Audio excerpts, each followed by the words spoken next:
மகாராஷ்டிராவில் உள்ள 288 தொகுதிகளுக்கு இன்று ஒரே கட்டமாக தேர்தல் நடைபெற உள்ளது. ஜார்க்கண்ட் மாநிலத்தில் இரண்டாம் கட்டமாக 38 தொகுதிகளுக்கான வாக்குப்பதிவு இன்று காலை 7 மணிக்கு தொடங்குகிறது. மகாராஷ்டிராவில் மொத்தமுள்ள 288 தொகுதிகளிலும் 4136 வேட்பாளர்கள் களத்தில் உள்ளனர். இந்த தேர்தலில் 9,63,00,000 வாக்காளர்கள் வாக்களிக்க தகுதி பெற்றுள்ளனர்.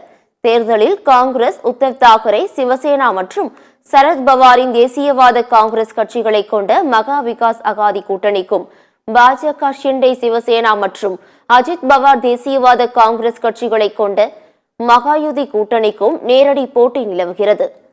கோப்ரி பச்பகாடி தொகுதியில் மகாராஷ்டிரா முதலமைச்சர் ஏக்நாத் ஷிண்டே, பாராமதி தொகுதியில் அஜித் பவார், நாக்பூர் தென்மேற்கு தொகுதியில் தேவேந்திர பட்னாவிஸ், சகோலி தொகுதியில் காங்கிரஸ் மாநில தலைவர் நானா பட்டோல், ஒர்லி தொகுதியில் ஆதித்யா தாக்கரே ஆகியோர் போட்டியிடுகின்றனர். காலை 7 மணிக்கு வாக்குப்பதிவு தொடங்குகிறது. 1,00,000க்கும் அதிகமான வாக்குச்சாவடிகளில் வாக்குப்பதிவு நடைபெற உள்ளது. இதேபோன்று ஜார்க்கண்ட் சட்டமன்ற 2ஆம் கட்ட தேர்தல் இன்று நடைபெறுகிறது.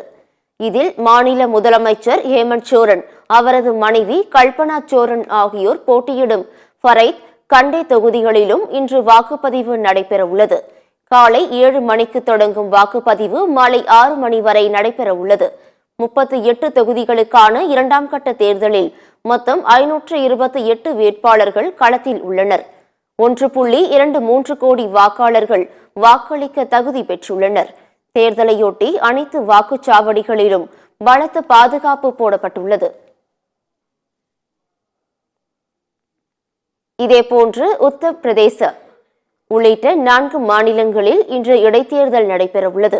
அதன்படி உத்தரப்பிரதேசத்தில் 9 சட்டமன்ற தொகுதிகளுக்கும் இன்று இடைத்தேர்தல் வாக்குப்பதிவு நடைபெறுகிறது. இதில் பாஜக, சமாஜ்வாதி இடையே நேரடி போட்டி நிலவுகிறது. இதேபோன்று கேரளா, பஞ்சாப், உத்தரகண்ட் மாநிலங்களில் காலியாக உள்ள 6 சட்டமன்ற தொகுதிகளுக்கும் இன்று இடைத்தேர்தல் நடைபெற உள்ளது.